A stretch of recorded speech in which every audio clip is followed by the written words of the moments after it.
მოგესალმებით, ეს არის მილენიალი, მე კი ნუკრიშოშიაშვილი გახლავართ.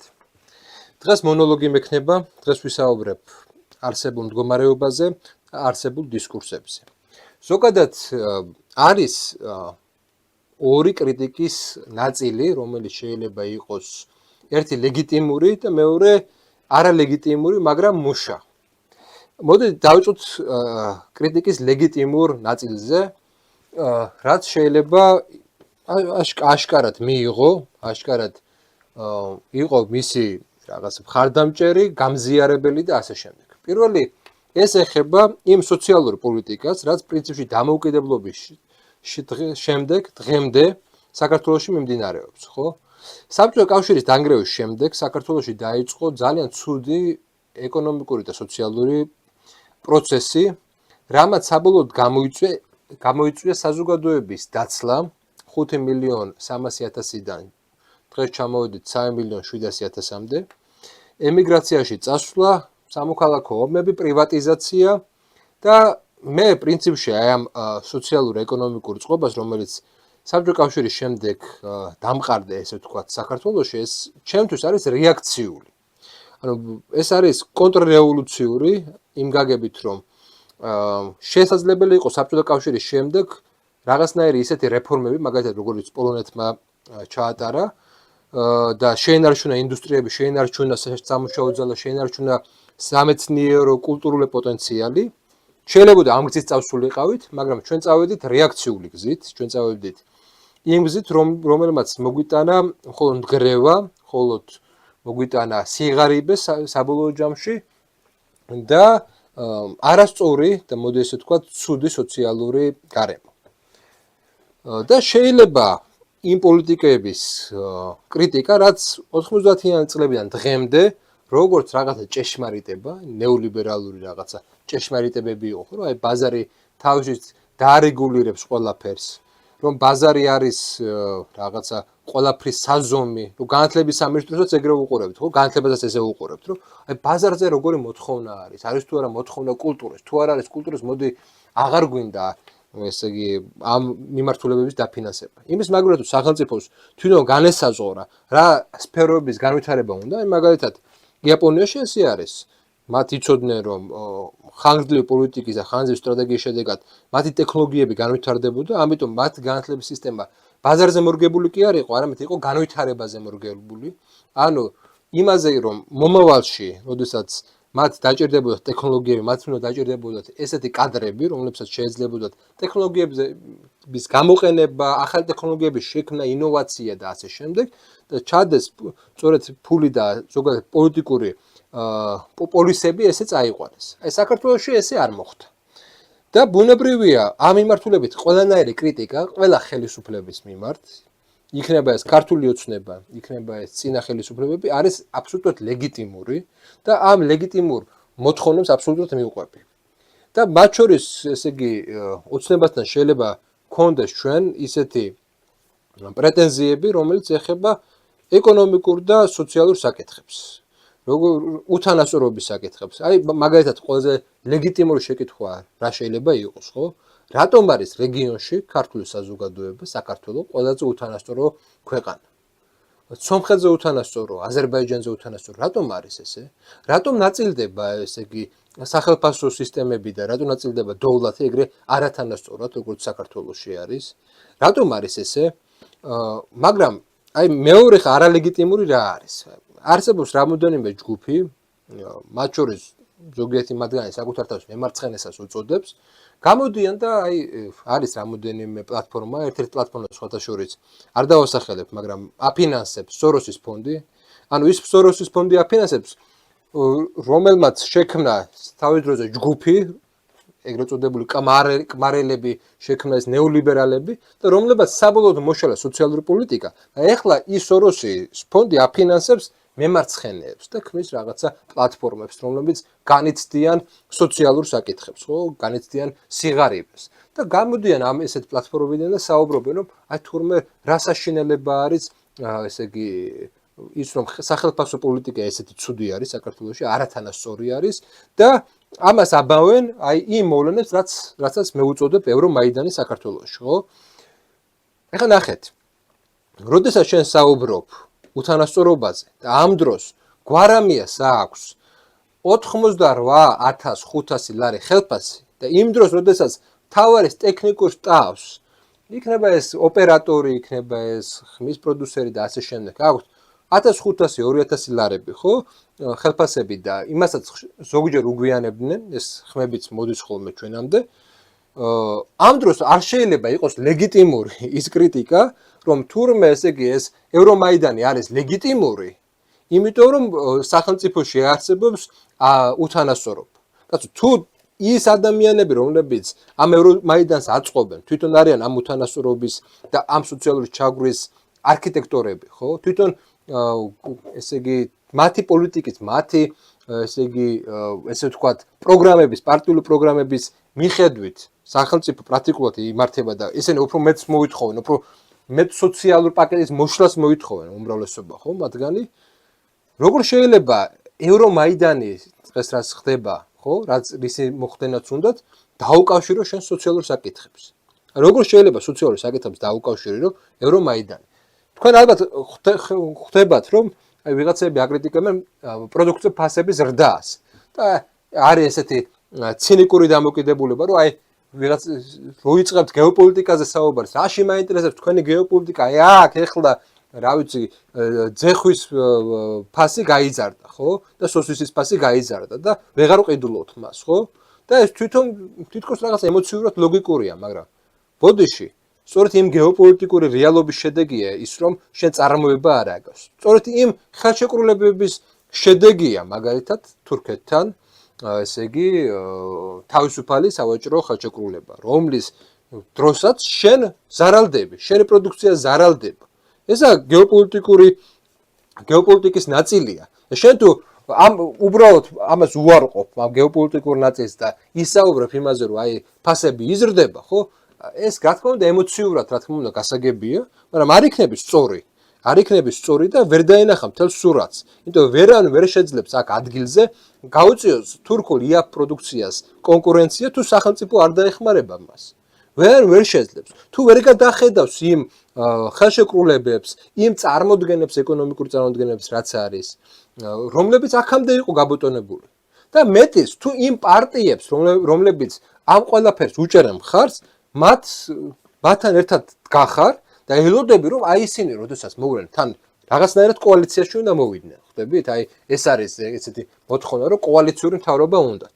თითქოს ადამიანს ორი ხმა აქვს, ხო, ორი ხმის უფლება აქვს და შეუძლია ერთდროულად ორ პარტიას მიცეს ხმა და კოალიცია ესე შექმნას. გასაგებია, რომ ერთს უნდა მიცე და აი იმ 4 პარტიიდან, რომლებაც ხმები მიიღეს, არც ერთი არ მოითხოვს და არც ეს პროგრამაში არ აქვს სოციალური საკითხები. არც ერთს პროგრამაში არ აქვს სოციალური საკითხები, არც ერთს. ну ის დანაპირები, ხაზარაძის დანაპირები, რომ რაღაცა 1000 ლარამდე გაიზრდება პენსია და ესეთი დანაპირები, რომლებიც თან ოღონდ იმ პირობით, რომ ბიუროკრატიის რაოდენობა შემცირდება, ანუ სამსახურების რაოდენობა შემცირდება და პენსია გაიზრდება. ანუ უმუშევრობებას ზრდიან და პენსია რაღაცნაირად უნდა გაიზარდოს იმ ფონზე, როდესაც გადასახადები შემცირდება. ანუ ერთმანეთის საწინააღმდეგო ლოგიკა რომ არსებობს და შენ რომ იმ ხარეს ახარ, რომლებიც ამ ურთიერთსაწინააღმდეგო ლოგიკაზე დაფუძნებული გამოდიან და საუბრობენ ევროპულ ღირებულებებზე, მაშინ ახარ არასწორი. როდესაც შენ გეოპოლიტიკურ რეალობას არ ითვალისწინებ და როდესაც სოციალურ პოლიტიკაზე საუბრობ, გადახედე რა ხდება იმ პოლიტიკურ ძალებთან, რომლებიც აი უცხოეთში არიან, აი მოლდოვაში. სანდუმ რა სოციალური პოლიტიკა აწარმოა ისეთი, რომ თქვენ მზადა ხართ ევრომაიდანის დაუჭიროთ ხარი სოციალური საკითხებზე აპელირებით. აი რა აწარმოა ან ზელენსკიმ რა სოციალური პოლიტიკა აწარმოა, ან ამ ესე იგი ნეოლიბერალურმა კლასმა, რომელიც ხან უკრაინაშია, ხან მოლდოვაშია, ხან რომელიმე პოსტსაბჭოთა სახელმწიფოში გამოიჩეკებიან უცბად, ხო? რა სოციალური პოლიტიკა აწარმოა, რომ მათ გამო რაღაცა სოციალური იდეები და სოციალური დროშა დაიჭირო და გააყვე ევრომაიდნისკენ. რა დანაპირებია ესეთი? ან რა მაგალითები გაქვთ ესეთი, რომ თქვენ ესე იგი სოციალური საკითხებით გინდათ გადაფაროთ ის რეალური შინაარსი, რაც ამ ევრომაიდანში დგას. ევრომაიდანი რა შინაარსია ევრომაიდანში, ვისაუბროთ, ხო? მოდი ჯერ იმაზე ვთქვათ, რომ თურმე ანაკლიის სპორტი ძალიან მნიშვნელოვანი ყოფილა, ხო? აღმოჩნდა ეხლა. მოდი შეკითხვა დავსვათ, რატომ არ ჩადო შეერთებულმა შტატებმა და ევროპელებმა ჩვენ ინფრასტრუქტურაში ფული? რატომ არ ინვესტიციები, რატომ არ წამოვიდეთ? რატომ არ წამოვიდეთ დიდი ინვესტიციები? თქვენ ამბობთ, რომ რაღაცა დახმარებები იყო, კი? იყო რაღაცა დახმარებები, მაგრამ არ ყოფილა ინვესტიციები. ეს ის რას მიანიშნებს, რომ მათ შენ ეკონომიკაში ფული არ ჩადეს.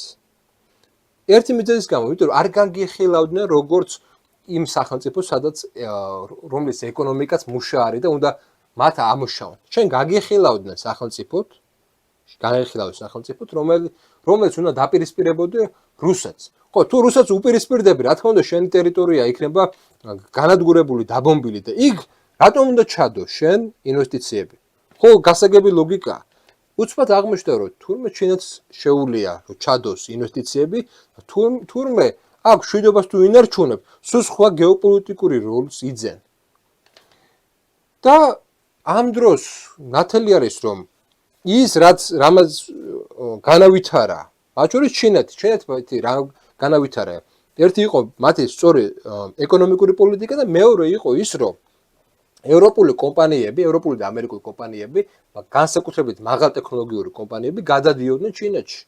და იქ იაფი მუშახელი ხდებოდა, იაფი და კომპეტენტური მუშახელი ხდებოდა, გადააწყეს საკუთარი განათლების სისტემა სწორედ ამ ეკონომიკაზე და დღეს ხედავთ ესეთ მზარდ ეკონომიკას. მოდი შეკითხვა დავსვათ. რატომ არ წამოვიდა საქართველოში ინვესტიციები, ევროპული ინვესტიციები? რატომ არ არის ამერიკული ინვესტიციები საქართველოში? რა არის ამის მიზეზი? რატომ ველოდებით ჩვენ რაღაც სასწაულ გამდიდრებას იმ დროს, როდესაც მთელი ამ წლების განმავლობაში არ წამოსულა ესეთი ინვესტიციები საქართველოში? ხო, გასაგებია, რომ შენი როლი იყო სხვანაირი. მეცაც გეტყვი, რატომ არ წამოვიდა, კაი, დავანებოთ საქართველოსთან. რატომ არ წავიდა ინვესტიციები აღმოსავლეთ ევროპის მთელ რიგ სახელმწიფოებში? რატომ არ არის ინვესტიციები ბულგარეთში ესეთი? სადაა ბულგარული მაღალი ტექნოლოგიები მაჩვენებთ, პროდუქცია, მაღალ ტექნოლოგიური პროდუქცია, სად არის ბულგარული მაღალ ტექნოლოგიური პროდუქცია, ევროკავშირის სახელმწიფო. სად არის რუმინული მაღალ ტექნოლოგიური პროდუქცია? სად არის? რატომ არ წამოვიდა? შეკითხვა დავსვათ, როგორი ეკონომიკა გვინდა და როგორი სოციალური პოლიტიკა გვინდა და ამ სოციალური პოლიტიკას ჩვენ იმ პოლიტიკით და იმ გეოპოლიტიკური რეალობებით, რომელიც აქამდე იყო, ჩვენ მიღწევადი არის, უნდა ვიბრძოლოთ ამისთვის. თუ ცოტა სხვა გზა გამოვნახოთ, შევცვალოთ ჩვენი როლი. და იქნება ამ როლის ცვლილებამ გამოიწვიოს ის, რაც დეკლარირებულად გინდათ და სიამოვნებაში სულ სხვა პროექტს უჭერთ ხარს. რა თქმა უნდა, ჩვენ ხედავთ ახლა პროტესტების დაღმავალ, ესე იგი, ფაზას. დღეს უკვე ვეღარც კი გადაკეტეს გზები, თუ კი აქამდე 300 კაციანი ჯგუფები რაღაც დადიოდნენ ქალაქის სხვა ადგილზე და ქმნიდნენ ხმაურებს, დღეს უკვე პრობლემა არის, იმიტომ რომ რაღაცები გამოჩნდა, ისეთი რაღაცები გამოჩნდა, რომელიც აქამდე ესე ნათლად არ ჩანდა. ერთი ის, რომ გამაღიზიანები, ნამდვილად გამაღიზიანებელია ქუჩაში ძალადობები. ნამდვილად გამაღიზიანებელია, აქ მნიშვნელობა არ აქვს. არ ვიჭერ ძალადობაში არავის ხარეს არ დავიჭერ. აი, არის ესეთი ვიჩერი, ესეთი დაწარმოებიც არის, ფილმიც არის, თამაშიც არის. და იქ, როდესაც ჰაროლდს ეკითხებიან, ვის უჭერ ხარსო, ის პასუხობს, რომ ორ ბოროტებას შორის არ ვაკეთებ არჩევანს, ხო? ანუ ძალადობებს შორის არ ვაკეთებ არჩევანს. ორივე ძალადობა ჩემთვის არის დაგმობის და გაკეცხვის საგანი, ორივეს გავეხმაურე, როდესაც მე დავინახე, რომ ოპერატორს თავის დაესხნენ, გამოვეხმაურე და ვთვლი, რომ სახელმწიფოს რეპუტაციის, სახელმწიფოს ვალდებულებაა, რომ მსგავსი რაღაც არ მოხდეს, ვალდებულებაა, რომ არ მოხდეს. ისაც მესმის, რომ ეს პროცესები აუცილებლად მე მინდა თუ არ მინდა, რაღაცა ძალადობას გამოიწვევს, მაგრამ მოდით რაღაცა გამოსავლის ლოგიკიდან ვიმსჯელოთ და არა წყენისა და ურთიერთბრალდების ლოგიკით. სად მივდივართ და რა ლოგიკით მივდივართ, ხო? არის საუბარი იმაზე, რომ ჩვენ წვდებით ევროპულ სამყაროს, ხო? წვდებით ევროპულ სამყაროს და არის პრობლემა ევროპასთან მთელ რიგ საკითხებთან. შეკითხვა დავსვათ, რატომ არის პრობლემა? საიდან გაჩნდა ეს პრობლემა? რატომ არის რომ უკრაინის ომამდე ეს პრობლემა არ იყო? შეკითხვა დაცვა, რატომ არ იყო საქართველოსა და ევროკავშირის შორის უკრაინის ომამდე პრობლემა? აი ამიხსნას ვინმემ, რატომ იყო რომ ჩვეულებრივად მიდიოდა ეს პროცესი და რატომ გაჩნდა უკრაინის ომის შემდეგ ეს პრობლემები? ანუ რატომ გამორიცხავთ იმას, რომ უკრაინის ომი იყო ტრიგერი, რატომაც მოხდა ჩვენ საქართველოსა და ევროკავშირის შორის და დასავლეთ შორის, შეერთებულ შტატებს შორის პრობლემები? რატომ დაიწყო? რატომ ემთხვევა ეს ამერიკის ელჩის განცხადებები, ანტისამთავრობო განცხადებები უკრაინის ომის დაწყებას? და რატომ არის რომ პირდაპირ მასშია ეს ორი მოვლენა? რატომ არის ეს? ხო უნდა დაეშვას ამაზე ლოგიკური შეკითხვა. მაშინ იმაზე გავიგვეცე პასუხი, რატომ დეგნანი რატომ ხმას არ იღებდა უკრაინის ომამდე და რატომ არ აკრიტიკებდა საქართველოს? რატომ იყო რომ იქამდე საქართველოს ხელისუფლება არ მიიჩნეოდა რაღაცა ანტიდასავლურ, როგორც ახლა ბევრი მიაჩნია, ანტიდასავლურ, ანტიევროპულ ძალად. ესე იგი, პრობლემა ომში არის, ხო? ანუ დაპირისპირების, ესე იგი, საგანი გახდა უკრაინის ომი და მასთან არსებული საკითხები. მაშინ ლოგიკურად გადავიდეთ შემდეგ საკითხზე. თუ კი უკრაინის ომი არის მთავარი საკითხის, როდესაც ჩვენ ორი სახელმწიფო, ჩვენი ამ შემთხვევაში საქართველოს და მეორე მხრივ შეერთებულ შტატები და ევროკავშირის შორის დაიწყო რაღაცა უთანხმოება, ხო? ესე იგი, რაში არის საქმე? სად არის მთავარი პრობლემა? რატომ მოხდა რომ საქართველოს მოხვდა აი ამ პრობლემების ეპიცენტრში? კაი, მოდით თქვა ლოგიკას გავყვეთ და თქვათ რომ ხელისუფლებას ტყუის, როდესაც ამბობს რომ იყო დასავლეთიდან მთელი რიგი, ესე იგი, მოთხოვნა, რომ საქართველოს ომში უნდა ჩართულიყო, ხო? მოდი თქვა ლოგიკას გავყვეთ რომ ხელისუფლებას ტყუის იმ დროს, როდესაც ამბობს რომ არსებობს გლობალური ომის პარტია, deep state იგივე, ხო? მოდი თქვა ლოგიკას გავყვეთ ყველა ამ მიმართულებით. მაშინ ამიხსენით რა გახდა მიზეზი ომის შემდეგ კონფლიქტის? რა გახდა უთანხმოების? რა გახდა ომის შემდეგ? გადაუხვია, ესე იგი, საგარეო ორიენტაცია შეცვალა საქართველოს, საჩანს ქართული და რუსული სახელმწიფოებს შორის, ესე იგი, დაახლოება, საჩანს. დაახლოება ხო იმას ნიშნავს, რომ რუსული მხარე ამ შემთხვევაში შენთან მიმართებაში გარკვეულ დათმობებზე, გარკვეულ კომპრომისებზე მოდის, შენც მიდიხარ მასზე კომპრომისებზე. უცბად ჩვენ ხედავთ, რომ წერილი იყო რუსეთისგან, რომლებიც საგარეო საქმეთა, რუსეთის საგარეო საქმეთა სამინისტროდან იყო წერილი გამოგზავნილი, რომელიც მოითხოვდა ეგრეთ წოდებული აფხაზეთისა და სამხრეთ ოსეთის საზღვრების დემარკაციას. ანუ ესეთი მტრული ნაბიჯი ოფიციოზისგან როგორ შეიძლება კიდე სხვანაირად დადასტურდეს? არის შენ თუ უახლოვდები მას, შენ თუ ახდენ, ესე იგი, დაახლოებას. ხო ეგეთი პასუხი ხო არ უნდა იყოს, ხო ლოგიკურია რომ ეგეთი პასუხი არ უნდა იყოს. მეორე ესეთი მნიშვნელოვანი მომენტი. თუ კი ის არის და იმის ნიშანია რომ დაახლოება, ხო? ტურისტები და ომის შემდეგ შემოსული ადამიანები თუ ეს არის. რატომ არ იყო ეგ პრობლემა, მაგალითად, რუსი ტურისტები, რატომ არ იყო რუსები პრობლემა რამოდენიმე წლის წინ, თუნდაც სააკაშვილის პერიოდში, როდესაც სააკაშვილი თვითონ ხვდებოდა საზღვარზე. რატომ არ იყო ეს პრობლემა? რატომ არ იყო ეს პრობლემა მაშინ და რატომ გახდა ეს დღეს ეს პრობლემა? ესე იგი, ეგ საკითხი არაა მთავარი, ხო? ეს საკითხი არის უბრალოდ რიტორიკული საკითხი, რომელსაც ახლა იყენებენ. თორემ ეს ხო არ არის სიახლე, რომ რუსი ტურისტები აქამდე შემოდიოდნენ საქართველოში, რუსები აქამდე შემოდიოდნენ და აქამდეც ჩვენ ტურისტულ ბაზარზე ერთ-ერთი მნიშვნელოვანი როლი აქვს რუსებს, სხვა აღმოსავლეთ სახელმწიფოების მოქალაქეებთან ერთად, ხო? ესე იგი, ეგ არ არის მთავარი მიზეზი, ხო? არსებობს კიდე ერთი არგუმენტი, ხო? რომ ესე იგი, ეკონომიკური, ესე იგი, ვაჭრობა რუსეთთან გაიზარდა. მოდი ვნახოთ სტატისტიკა. სტატისტიკა ვნახოთ. თუ საქართველოსთან ვაჭრობა გაიზარდა, ერთ-ერთი იმიტომ გაიზარდა, რომ ხორბალი ამ შემთხვევაში ხორბლის შემომტანი და მთელი რიგი იმ რესურსების შემოტანი, რომელიც ჩვენ საერთოდ გვჭირდება, ეხლა აწარმოებს ძირითადად რუსეთი. თუმცა აქამდე პირველი შემომტანი იყო უკრაინა. უკრაინაში ომია და ბუნებრივად, ესე იგი, მთავარი გახდა რუსეთი. მაგრამ ამას თავი დავანებოთ. რატომ გაიზარდა ვაჭრობა ამერიკა-რუსეთს შორის? რატომ გაიზარდა ვაჭრობა სამჯერ ამერიკელებსა და რუსებს შორის? რატომ არის ესე? თუ კი იქ ესეთი და იქ რატომ არა ეს პრობლემა და რატომ არის ჩვენთან ეს პრობლემა? რატომ არის რომ ესე იგი ჩვენ ამ შემთხვევაში ვაჭრობის გამო ხდებით ესე იგი გაკეცხვის ობიექტი? რატომ არ ხდება შეერთებული შტატები? რატომ არის რომ ბალტიის სახელმწიფოებმა გარკვეული რაღაც სანქციები დაგვიწესეს და არ შეუძლია რამოდენიმე პოლიტიკოს ქართული ოცნებიდან შევიდნენ ამ სახელმწიფოებში, ხო? რატომ არის ეს? იმ დროს, როდესაც თვითონ ვაჭრობენ და პირველი სავაჭრო პარტნიორი ბალტიის ქვეყნებისთვის არის რუსეთი. და საქართველოს ეს არ შეუძლია, ესე იგი ბალტიისპირის შეუძლია. ესე იგი ეგაც არ ყოფილა მიზეზი ვაჭრობა, ხო? ესეც არაა მიზეზი.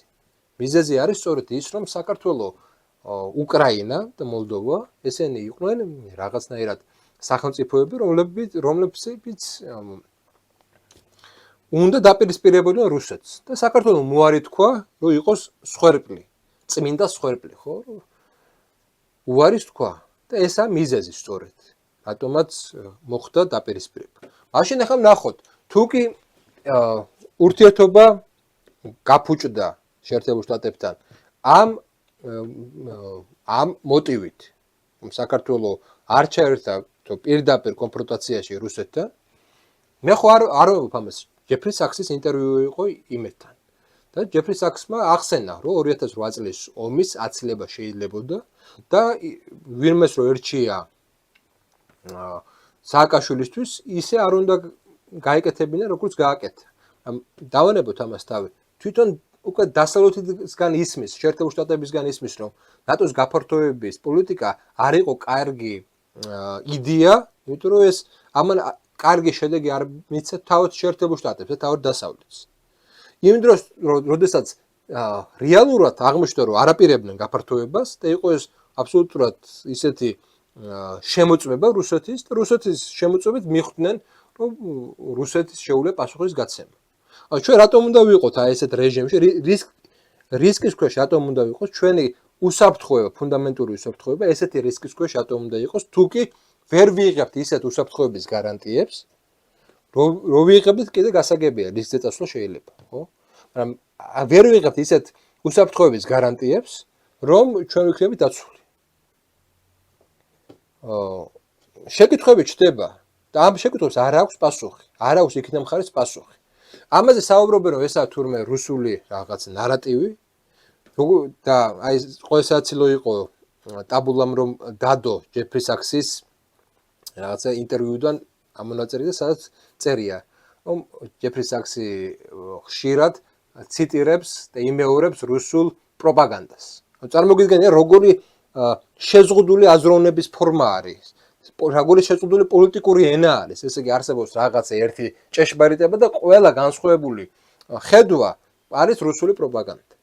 ანუ ეს არის დემოკრატია, ანუ დემოკრატია ის არის, რომ უნდა არსებობდეს ერთი რაღაცა მოსაზრება, დომინანტური მოსაზრება, ლიბერალური, უწოდოთ თუ ამერიკო-ცენტრული თუ როგორიც გინდათ ისეთი უწოდოთ და სხვანაირად სამყაროს დანახვის უფლება არ აქვს, იმიტომ რომ სხვანაირად ვიღაცები იტყვიან, რომ ეს ყოფილა თურმე რუსული პროპაგანდა და ჰიბრიდული ომი. ჰიბრიდულ ომს მაგრა ებრძვიან ეს ხალხი და შექმნეს უამრავი რაღაც სალექციო კურსი ჰიბრიდულ ომის წინააღმდეგ მებრძოლები, ხო? იმ დროს, როდესაც ჩვენ ხედავთ, რომ პასუხი არ აქვს მიღებული ფუნდამენტურ საკითხებს.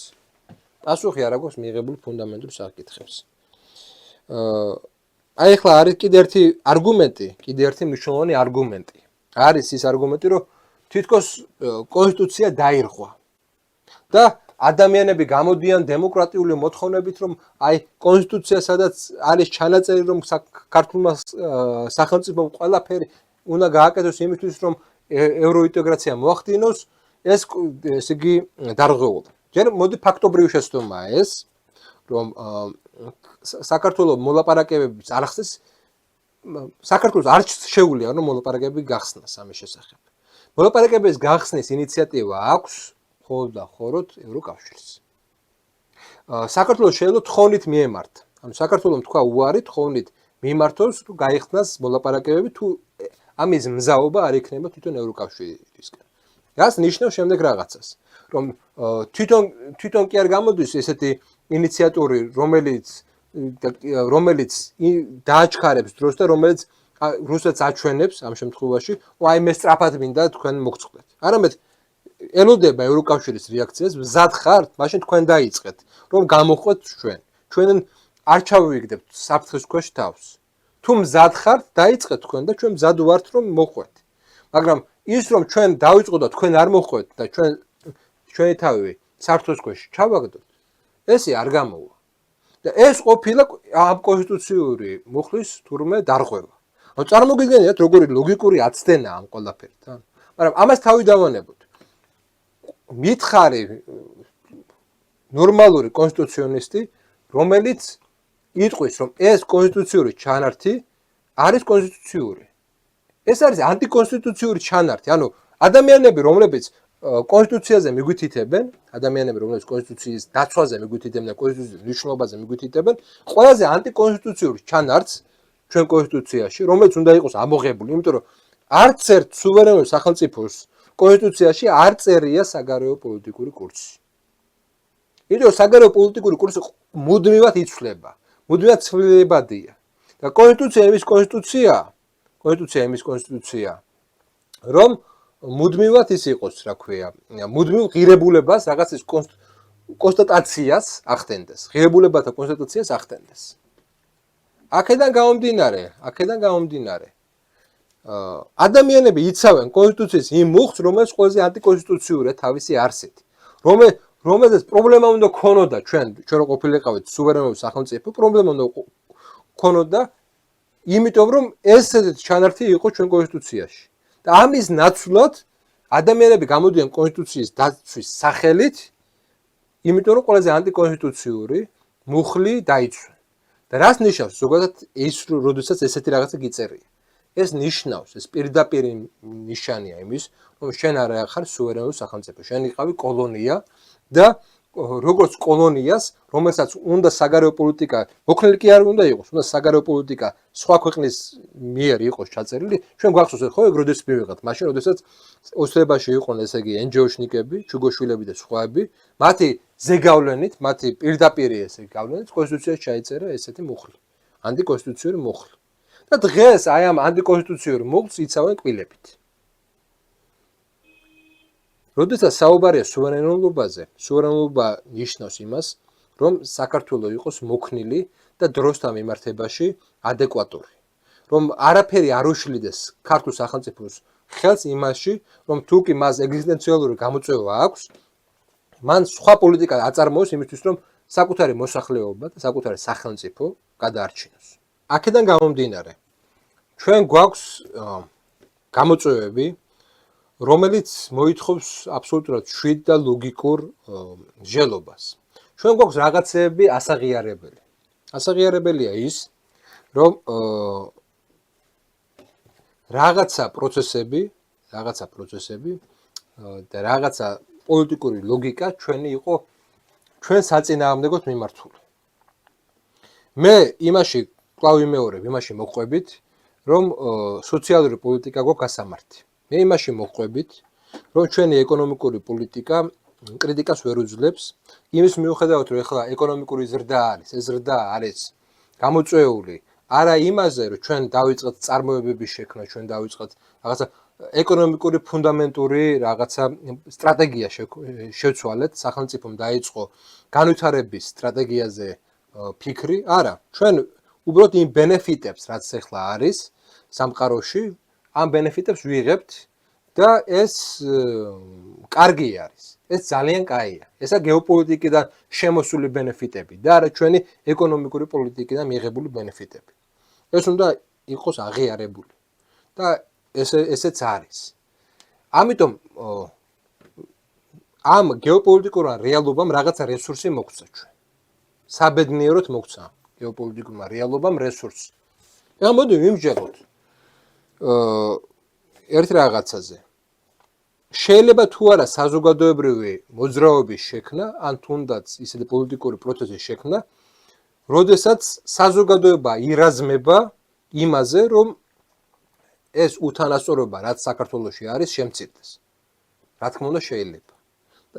აუცილებელია თუ არა ესე მოხდეს? რა თქმა უნდა აუცილებელია. მაგრამ შემდეგი შეკითხვა, ვინ მოახდენს ამას?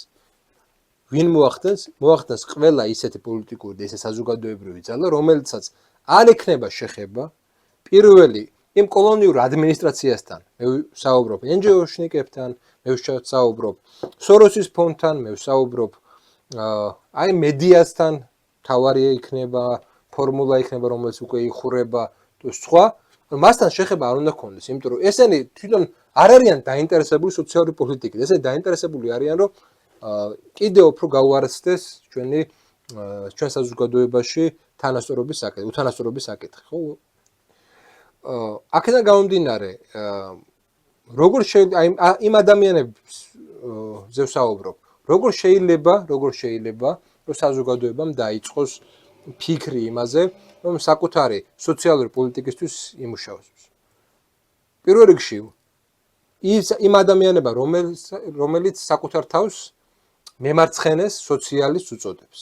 უნდა დაიწყოს ძალიან მკვეთრი პოლიტიკური განაცხადი უნდა ქონდეს ის, რომ ისინი ემიჯნებიან, აი მკვეთრად უნდა იყოს რა, ისინი ემიჯნებიან ყველა იმ 4-ვე პოლიტიკურ ძალას და იმ პოლიტიკურ წარსულს, რომელიც დღეს ევრომაიდანს აწყობს. ამ გამიჯვნის გარეშე ვერანაირი სოციალისტი და ვერანაირი მემარცხენე ვერ იქნება. ამ გამიჯვნის გარეშე ეს სოციალისტები, ეს მემარცხენეები იქნებიან მთლიანად ლიბერალური კულტურული ელიტების ნაწილი. ინსტრუმენტები იქნებიან. ანუ აქამდე თუ სოროსი იყენებდა რაღაცა კმარას და გიგაბოკერიას, დღეს გამოიყენებს ვიღაც მემარცხენეებს. და იქნება ინსტრუმენტი, იგივე მიზნები ექნება, აბსოლუტურად იგივე მიზნები ექნება, იგივე ამოცანები ექნება. უბრალოდ ინსტრუმენტი შეცვალა, ხა გიგაბოკერია მიხვდა რომ უკვე გამოყენებულია და გამოყენებული პოლიტიკური ფიგურაა და მისი ხელით უკვე ვეღარ გააკეთებს ის საკუთარ ამოცანებს. ეხლა სოციალური ლოზუნგებით უნდა რომ იგივე კოლონიალური ადმინისტრაცია ისევ რაღაცა გააძლიეროს და განხანგრძლივოს. შენ თუ ხარ მემარცხენე, შენ ანტიიმპერიალისტი უნდა იყო პირველ რიგში. უნდა გაემიჯნო გარკვეულწილად ესეთ სივრცეებს, ხო? ამის ნაცვლად რას აკეთებენ ზოგიერთი მათგანი, მე ყველას არ ვაკრიტიკებ, რა თქმა უნდა, იმათ ვაკრიტიკებ, ვინც ამ ევრომაიდანს უჭერს ხარს. ამის ნაცვლად ისინი ცდილობენ მიიღონ ბენეფიტები, აბსოლუტურად ბენეფიტები იმ ნეოლიბერალური ინსტიტუტებისგან, იმ კოლონიალური ინსტიტუტებისგან, სადაც ისინი იქნებიან მცირე, მაგრამ რაღაცნაირი ჯგუფი, სადაც რადიო თავისუფლებაზე გამოვლენ, ისაუბრებენ სოციალურ პრობლემებზე. რადიო თავისუფლებაზე მოსაუბრე ადამიანი, რომელიც სოციალურ პრობლემებზე საუბრობს, ესე საციო თუ რამე იყოს, არ ვიცი რა. ესე იგი, რადიო თავისუფლება, რომელიც თავისი არსით ეს არის რაღაცა კოლონიალური საინფორმაციო და რაღაცა იმიჯი, ესე ვთქვათ რა, თუ რადიო თავისუფლებაში მოხვდი, როგორც რაღაცა თქუთქვაზე სიუჟეტი ან ინტერვიუ ჩაწერეს, ეს ნიშნავს, რომ შენ მთლიანად აი ამ აჯენდაში, ამ კოლონიალურ აჯენდადის ნაწილი ხარ რა. და იქიდან თურმე ადამიანები განიცდიან ქართულ საზოგადოების ესე იგი სოციალური პოლიტიკას და უთანასწორობას იქიდან, კოლონიალური სისტემიდან. რა თქმა უნდა, მე მესმის, რომ რთულია ქართულ პოლიტიკურ კლასში სოციალურ საკითხებზე ორიენტირება. იმიტომ რომ მე კარგად მესმის, რომ ლიბერალები თავის ცნობიერებდა, ახლა თავი პრობლემა რა არის ქართული ესე იგი კონსერვატიზმის. ის მიუხედავად რომ ჩვენ ხედავთ რომ კონსერვატიული შემოbrunება იწყება, ჩვენ ხედავთ რომ კულტურული კონსერვატიული შემოbrunება იწყება, კონსერვატიზმი არ ბრუნდება მთავარში. მთავარი კიდე ეკონომიკა. შენ თუ ოჯახის სიწმინდეზე მელაპარაკები, ხო? მიდი რა სოციალური გარანტიები მიეცე ოჯახებს. მიდი რა საბინაო პოლიტიკა შექმენ ოჯახებისთვის. მიდი რა გამართული, კარგი განათლების სისტემა შექმენი ოჯახებისთვის და შვილებისთვის და მომავლისთვის. მოდი რა, ოჯახის სიწმინდე ეს იყოს. თუ კი ადამიანს არ აქვს ეს თავარი, ფუნდამენტური, ანუ კონსერვატიზმი, მოდი ესე ვთქვათ, სოციალური სამართლიანობის პრინციპი თუ არ არის ეკონომიკაში, იქ ვერანაირი ესე იგი რიტორიკა კულტურული კონსერვატიზმის ვერ გაიმარჯვებს, იმიტომ რომ ბაზისი იქნება ლიბერალური, ბაზისი იქნება იმ ბანკირების, ბაზისი იქნება იმ კოლონიალური სისტემის, ზედ აშენდება უბრალოდ ნარატიულად აშენდება სხვა სისტემა. არ გამოდის ეს, სამწუხაროდ არ გამოდის ეს. თუმცა საბედნიეროდ არ გამოდის ეს. ვერ გამოვა ეს. კონსერვატიზმი ვერ იქნება დაყრდნობილი ლიბერალურ ეკონომიკაზე. შანსი არ აქვს კონსერვატიზმს და მალევე კონსერვატიზმი დაეცემა თუ კი ის დაეყრდნობა ესეთ კაპიტალისტურ სისტემას, კოლონიალურ სისტემას. კონსერვატიზმს აქვს შანსი მხოლოდ მაშინ, როდესაც ის რასაც ის დეკლარირებს, ესა ოჯახის საკითხი, ეს არის სუვერენობის საკითხი, ეს არის ქართული სოფლის საკითხი, ეს არის ეროვნული იდენტობის საკითხი, თუ მას არ აქვს ინსტიტუციური დასაყრდენები. კონსერვატიზმის შემოbrunება არის ძალიან მნიშვნელოვანი. მაგრამ მოდი ვაღიაროთ, ჩვენ გვინდა ბევრი ისეთი სოციალური გარანტია, რაც აქამდე საბჭოთა კავშირის დროს მათ შორის ქართულ ადამიანს ჰქონდა. ესაა საბინაო პოლიტიკა პირველ რიგში. ადამიანს ახალ შექმნილ ოჯახს უნდა ჰქონდეს რესურსი იმის, რომ ის გადავიდეს საკე საცხოვრებლად. სამუშაო გარანტია, რომ ადამიანს უნდა ჰქონდეს იმის საშუალება და რესურსი, რომ საქართველოში ნახოს სამსახური, შემოსავალი და ბანკებმა და იმებმა საფინანსო სისტემამ არ შეჭამოს ის. არ შეიძლება ისეთ ქვეყანაში კონსერვატიული ღირებულებები დამყარდეს, სადაც ეს სათამაშო ბიზნესი არის ერთ-ერთი წამყვანი. როგორ შეიძლება სათამაშო ბიზნესი იყოს წამყვანი ერთ-ერთი დიდი, ესე იგი, ეკონომიკური, ესე იგი, ფაქტორი და ის ქვეყანა იყოს კონსერვატიული? შეუძლებელია ეგეთი რაღაც. ან თუ ეკონომიკა თუ არ იქნება აგებული სხვა სისტემაზე, თუ ის ლიბერალური იქნება, ვერანაირი კონსერვატიზმი ვერ დამყარდება. და ეს შიდა წინააღმდეგობა კონსერვატიზმში არსებობს. აღიაროთ ეს, რომ არსებობს. მაგრამ მეორე მხარეს არსებობს სუბთასახის ლიბერალიზმი, რომელიც ამბობს, რომ არა მარტო ეკონომიკა უნდა იყოს ლიბერალური, არამედ მისი ზედნაშენის ლიბერალური უნდა იყოს, რაც გულისხმობს თავისთავად გარკვეულ კულტურულ ფაშიზმებს. მთელი ლიბერალური ელიტა ისაა კულტურული ფაშიზმები, რომელიც საკუთარ საზოგადოებას ყოფს ორ ნაწილად, ხო? აი ეს ელიტებად და ბნელ გრუზინებად, საბჭოთა გადმონაშთებად.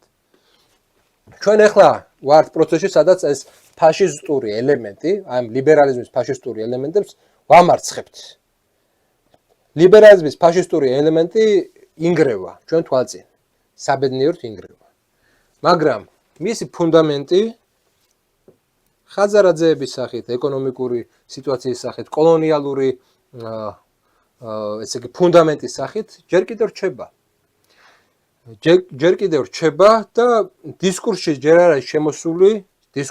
არის შემოსული, რომ მათ წინააღმდეგ გავილაშქროთ. ანუ პოლიტიკური ენა ჯერჯერობით არ იღებს ამას, ამ ნაწილს. და ამით რა ხდება? ამით ხდება ძალიან საინტერესო რამ.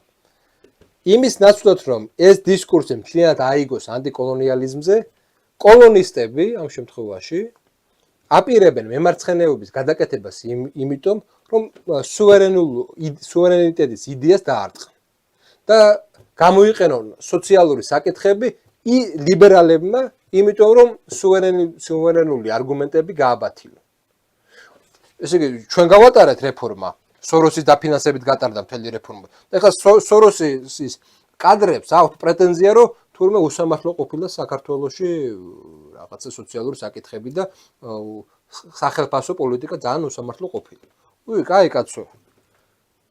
რა მაგარი ხარ?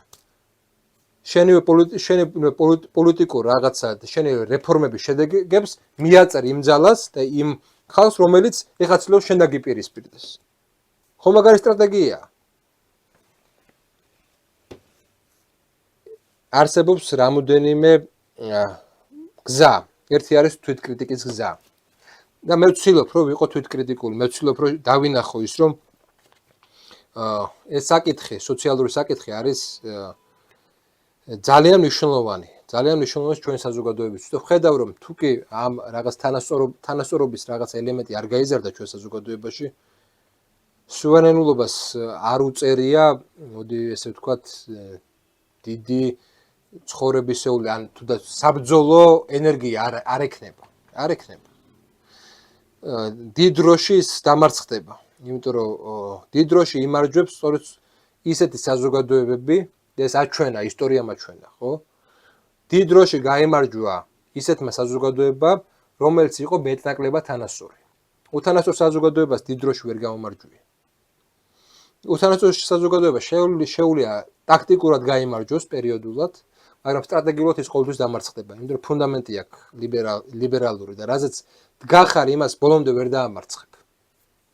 და ჩვენი მთელი პრობლემა მდგომარეობს იმაში, რომ ჩვენ ვდგავართ ლიბერალურ ფუნდამენტს.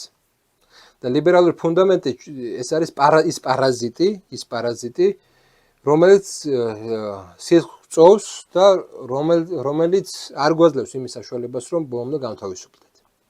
მაგრამ ამ კრიტიკას აქვს ძალიან ესეთი სახიფათო ნაწილი. ჩვენ თუ ამას ბოლომდე ჩავყვებით, აღმოვაჩენთ, რომ ესე იგი იმის ნაცვლად, რომ რაღაცა ის ფუნდამენტი შევქნათ, რომელიც მომავალში შეძლებს აი ამ ლიბერალური ფუნდამენტის დამარცხებას, ხო? თუნდაც კულტურული კონსერვატიზმის, ხა ბევრი აკრიტიკებს, მაგრამ თუნდაც კულტურული კონსერვატიზმი თუ დომინანტური გახდება, როგორც პოლიტიკური დისკურსის ნაწილი, ხო? თუ კი დომინანტური გახდება, მას ადრე თუ გვიან შეიძლება პოტენციურად შეიძლება დაუპირისპირდეს იმ ფუნდამენტს და შეცვალოს ის ფუნდამენტი, რომელიც ესე არ მოგწონს. მე ვერ ხედავ სხვა ალტერნატივას. მე ხედავ იმას, რომ სოროსი შეისრულა, ბუნებრივად თვითონ შექმნა ლიბერალიზმი და შეისრულა მემარცხენეობა. ამიტომ მოდი ესეთი პოზიცია და ესეთი ლოგიკა განვავითაროთ და ეს არის ჩემი შემოთავაზება.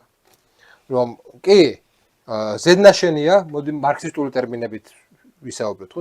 ზედნაშენია კულტურა, მარქსიზმის ესეა, მაგრამ თუ კი შენ ხელში არ იქნება არც ზედნაშენი და არც ფუნდამენტი, ვერაფერს ვერ შეძლებ. არანაირი შანსი არ აქვს, ნული რესურსი გაქვს იმისთვის, რომ ის ჩაგროლის სისტემა, რომელიც დღეს ესე ჩაგრავს, რამენერად დაუპირისპირდეთ. ამიტომ თუნდაც ერთი ნაწილისგან თუ გავთავისუფლდებით, პოტენციაში ჩვენ გვექნება იმის ძალა, რომ მე მეორე ნაწილისგან გავთავისუფლდეთ. ამიტომ ეხლა მესმის, რომ კულტურული ომები ბევრს თქვენგანს არ მოწონს, ბევრი თქვენგანი მიაჩნია, რომ ეს მეორე ხარისხოვანი საკითხია და თითქოს უმნიშვნელო არის, მაგრამ სწორედ ეს კულტურული ომებიდან შეიძლება გადავიდეს და გადავაკიდევათაც თუ გავიმარჯვებთ, თუ კონსერვატივები გავიმარჯვებთ და არ მოხდება ეს კონტრრევოლუცია მაიდნის სახით. სააკაშვილის რეჟიმი შეიძლება თვითონ პიროვნება სააკაშვილი ვერ დააბრუნონ და არ ამგონია რომ პიროვნება სააკაშვილი დაბრუნდეს, მაგრამ სააკაშვილის რეჟიმი რომ დაბრუნდეს ეს აბსოლუტურად რეალურია. და ეს ფუნდამენტი, ლიბერალური ფუნდამენტი არის, NGO-ები მზად არიან ამისთვის, საინფორმაციო სივრცეზე მზად არის ამისთვის, ჟურნალისტები მზად არიან ამისთვის, ყველა მზად არის იმისთვის, რომ სააკაშვილის რეჟიმი დააბრუნოს. მზად არიან. ჩვენ თუ უბრალოდ არ გადავტეხავთ ამას და სააკაშვილის რეჟიმი იქნება უკვე ის წარსული, თუ არ გახდება წარსული, ჩვენ უბრალოდ ვეღარ გვექნება ძალა იმისთვის, რომ ომში და ბრძოლაში უფრო წინ წავიდეთ და მე შევეხოთ ამ ეკონომიკურ ფუნდამენტსაც. ამიტომ ბრძოლა საჭიროა, თუ კი ეხლა აქტუალურია კულტურული ბრძოლა, კულტურაში უნდა ვიბრძოლოთ, იდეოლოგიურად უნდა ვიბრძოლოთ. ყველანაირი ლიბერალური არგუმენტები უნდა გავაბათილოთ, დავამარცხოთ იდეოლოგიურ ბრძოლაში. უკვე დამარცხებულიც არიან საზოგადოებაში, მათ აღარ აქვთ ისეთი გავლენები, როგორც აქამდე ქონდათ, ხო? მარგინალები ხდებიან. ბოლომდე მივიყვანოთ ეს საქმე. ბოლომდეა მისაყვანე ეს საქმე და შემდეგ უკვე ამის შემდეგი ეტაპია უკვე ეკონომიკური განზომილება. და ამაში ან ხარ სუვერენიტეტის მომხრე, ან არა ხარ სუვერენიტეტის მომხრე და ხარ ავტომატურად იმ ძალების ხელში, რომელიცაც არ უნდა, ფუნდამენტურად არ უნდა, რომ საქართველოში რამე კარგი შეიქმნას. ამიტომ არჩევანი არის ჩემი აზრით ძალიან მარტივი არჩევანი. ჩვენ გვიწევს ნახევრად კონსერვატიულ მოძრაობაში მონაწილეობა, მაგრამ სხვა ჯერჯერობით არაფერი არ არის.